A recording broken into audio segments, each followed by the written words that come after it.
అర్జునుడికి శ్రీకృష్ణుడు అర్ధరాత్రి సమయంలో మహాశివుడి యొక్క మంత్రోపదేశాన్ని ఉపదేశించాడని చెప్తారు మహాభారతంలో. ఎందుకని, దీనికి నేపథ్యం ఏంటి?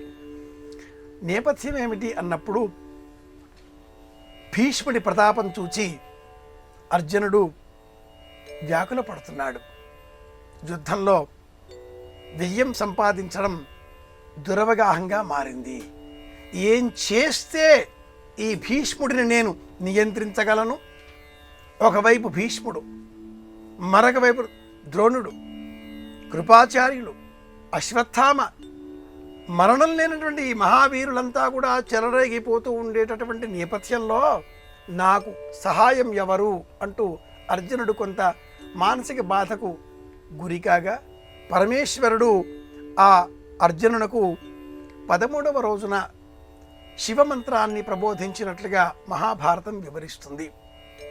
రాత్రివేళన అర్జునుడికి కృష్ణ పరమాత్ముడు పంచాక్షరి మహామంత్రాన్ని ఉపదేశం చేసి, ఓం నమ శివాయ, ఈ మంత్రాన్ని నీవు అనుష్ఠించిన మరుక్షణం రేపటి నుంచి నీ యుద్ధరంగంలో, నీ యుద్ధం చేసే సమయంలో నీ ఎదరగా ఒక నల్లటి రూపం ముందు వెళుతూ ఉంటుంది. ఎవరిపైన నీవు బాణప్రయోగం చేస్తావో వారిని ఆ రూపం అంతం చేస్తుంది. ఆ రూపమే లయకారకుడైనటువంటి రుద్రుడు. ఇది కృష్ణుడి ఆలోచన. కనుక అర్జునుడు కృష్ణ మంత్రాన్ని వింటూ కృష్ణుడు బోధించిన ఆ పంచాక్షరి మహామంత్రాన్ని జపం చేశాడు. రుద్రుని సహాయంతో విజయం సాధించాడు అని మహాభారతం వివరిస్తుంది. అయితే అదే రుద్రుడు అశ్వత్థామకు కూడా అస్త్రం అందించాడు.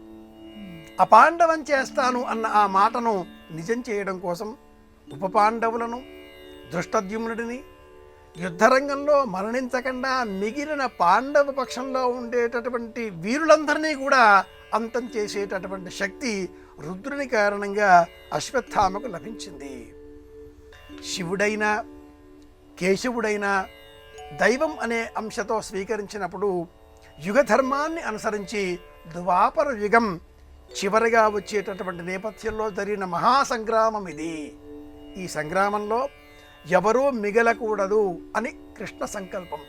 ఆ సంకల్పానికి అనుకూలంగా, అనుగుణంగా రుద్రుడే ఇలా శక్తి ఉన్నంత మేరకు అర్జునుడి ద్వారా శత్రు సైన్యాన్ని, మిగిలిన ఆ రెండవ వైపుగా ఉండేటటువంటి సైన్యాన్ని అశ్వత్థామ ద్వారా అంతం చేసి లయకారకుడు అనేటటువంటి నామాన్ని సార్థకం చేసుకున్నాడు అని కూడా చెప్పుకోవాలి.